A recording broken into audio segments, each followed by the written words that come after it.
Hello દોસ્તો, Mahesh computer technology YouTube ચેનલમાં આપનું સ્વાગત છે। આજે આપણે વાત કરીશું ગુજરાત માધ્યમિક અને ઉચ્ચતર માધ્યમિક શિક્ષણ બોર્ડ દ્વારા એક અખબાર યાદી જાહેર કરવામાં આવીને તેની અંદર પ્રખરતા શોધ કસોટી છે જે TST કહેવાય છે। TSTની જે એક્ઝામ છે બરાબર, એ એક્ઝામની તારીખ ને બધું આવી ગયું છે, એટલે કે એની હોલ ટિકિટ આવી ગઈ છે। એક્ઝામ ક્યારે લેવાની તમને ખબર છે કે એક્ઝામ તમારી નજીકના તાલુકા કેન્દ્રની અંદર લેવાશે બરાબર। જિલ્લા કક્ષાએ તમારે જવાનું લગભગ નથી રહેતું અને તમે હોલ ટિકિટ ડાઉનલોડ કરશો એટલે એની અંદર કઈ કઈ વિગતોનું ધ્યાન રાખવાનું છે ત્યાં પરીક્ષામાં પહોંચતા પહેલાં એની અંદર વાત કરીશું। અને હા, કદાચ તમને એવું પણ બન્યું હોય કે કેટલાક મિત્રો પરીક્ષા આલવા જતાં પહેલાં સિલેબસ બી નહીં વાંચ્યો હોય કે પેપર કેવું હશે એ પણ ખબર નહીં હોય, તો એની પણ વાત કરી લઈશું। હા, ચાલો ફટાફટ આપણે જતા રહીએ। અહીંયા જે વિદ્યાર્થીઓ આ ફોર્મ ભરેલું છે બરાબર, એ વિદ્યાર્થીઓ અત્યારે ધોરણ 9ના વિદ્યાર્થીઓની પ્રતિભા બહાર લાવવા માટે આ એક પ્રખરતા શોધ કસોટીનું આયોજન કરવામાં હતું। કઈ તારીખે આયોજન છે?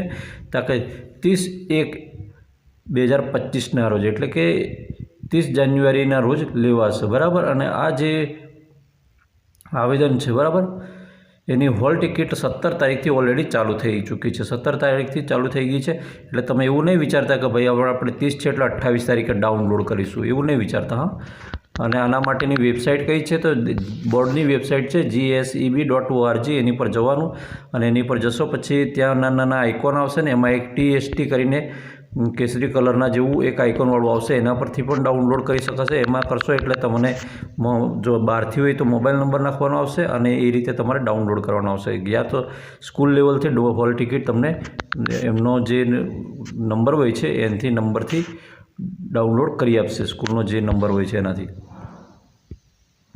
બીજી વેબસાઇટ છે અહીંયા આવ્યું TST GSEB ST ઇન્ક પરથી કરી શકાશે। હવે તમારે આ જે છે હોલ ટિકિટ, એ હોલ ટિકિટ છે ને, એ હોલ ટિકિટ શાળા કક્ષાએથી તમને કાઢી આપશે। તમારે બહાર નહીં કાઢો તો વાંધો નહીં, શાળા કક્ષાએથી કાઢી આપશે ને એની ખરાઈ તમારે કરાવવી પડશે। એટલે કે હોલ ટિકિટ માટે પર શું હશે? વિદ્યાર્થીની સહી હશે, તમારા ક્લાસ ટીચરની સહી હશે ને આચાર્ય સાહેબશ્રીના સહી સિક્કા કરાવવાના રહેશે, તો જ એ હોલ ટિકિટ વેલિડ ગણાશે એવું માનવામાં આવે છે, નહીંતર નહીં ગણવામાં આવે બરાબર।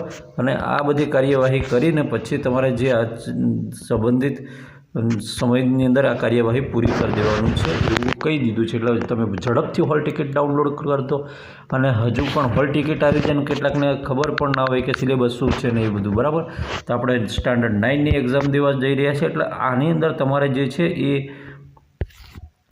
6 થી 8 સુધીનું કન્ટેન્ટનું અંદર આવરી લેવામાં આવે છે। કયું? 6 થી 8 સુધીનું બરાબર કન્ટેન્ટ આવરી લેવામાં આવે છે। હવે એની અંદર દેખવા જઈએ તો ગુજરાતી છે એકદમ ઇઝી પૂછવામાં આવે છે મિત્રો। પેપર 1 છે, પેપર 1 કેટલા માર્ક્સનું હોય છે? તો પેપર 1ની અંદર વાત કરી દો તો ગુજરાતી પૂછાય છે, પછી બીજું છે અંગ્રેજી પૂછાય છે, પછી ત્રીજું છે સામાન્ય વિજ્ઞાન પૂછાય છે, એટલે સામાજિક વિજ્ઞાન પૂછાય છે, અને સામાન્ય જ્ઞાન પૂછાય છે GK બરાબર। હવે તમને કહી દઉં કે આ કેટલા માર્ક્સનું હોય છે? તો આ જે ગુજરાતી છે એ 30 માર્ક્સનું પૂછાશે। કેટલા માર્ક્સનું? 30 માર્ક્સનું। અંગ્રેજી છે એ પણ 30 માર્ક્સનું પૂછાશે। સામાજિક વિજ્ઞાન છે 30 માર્ક્સનું પૂછાશે બરાબર। અને સામાન્ય જ્ઞાન છે GK એ ઓનલી 10 માર્ક્સનું પૂછાશે। 10 માર્ક્સનું એટલે કે અંદર આપણા જે મંત્રીમંડળ છે એની અંદરથી કેટલા ક્વેશ્ચન છે એવા સિમ્પલ આપણે ગુજરાતની હાઈકોર્ટ ક્યાં આવેલી છે, આવા ઇઝી ક્વેશ્ચન પૂછે છે, બહુ અઘરા કે શું પૂછતા નથી।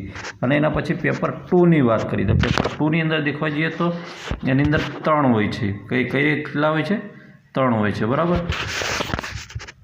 તો 3 વિભાગ હોય છે એની અંદર। પહેલાની અંદર ગણિત હોય છે, પછી બીજા વિભાગની અંદર વિજ્ઞાન હોય છે બરાબર, અને ત્રીજો છે માનસિક ક્ષમતાવાળો હોય છે, માનસિક ક્ષમતાવાળો હોય છે બરાબર। આ માનસિક ક્ષમતાવાળો ગણિત છે કેટલા માર્ક્સનું પૂછાય છે? 40 માર્ક્સનું પૂછાય છે। વિજ્ઞાન 40 માર્ક્સનું પૂછાય છે। મેન્ટલ એબિલિટી જેને આપણે રિઝનિંગ એમ કહીએ છીએ એ 20 માર્ક્સનું પૂછાય છે। એટલે યાદ રાખજો મિત્રો, તમારું પહેલું પેપર છે એ 100 માર્ક્સનું પૂછાશે, બીજું પેપર છે એ પણ 100 માર્ક્સનું પૂછાશે। આમ કરીને તમારી બંને પેપરો છે એ બંને 200 માર્ક્સ કુલ મળીને 200 માર્ક્સ થશે। અને પહેલા પેપરનો સમય છે એ 2 કલાકનો રહેશે, બીજા પેપરનો સમય છે 2 કલાકનો રહેશે, અને આ જે રીતે તમારે પરીક્ષા આપવાની થાય છે બરાબર। જો તમે ઈચ્છો તો આપણે જૂના પેપરો છે એને સોલ્વ કરવાનો પ્રયત્ન કરીશું અને એના આધારે તમે કેવા કેવા પ્રશ્નો પૂછાય છે એ તમને આઈડિયા આવી જાય. વિડીયો ગમે તો વિડીયોને લાઇક કરજો. ચેનલ પર ન હોય તો ચેનલને સબસ્ક્રાઈબ કરવાનું બિલકુલ નહીં ભૂલતા અને અન્યને શેર કરવાનું પણ બિલકુલ નહીં ભૂલતા. ફરી મળીશું આવી જ માહિતી સાથે. ત્યાં સુધી રજા આપો. જય હિન્દ.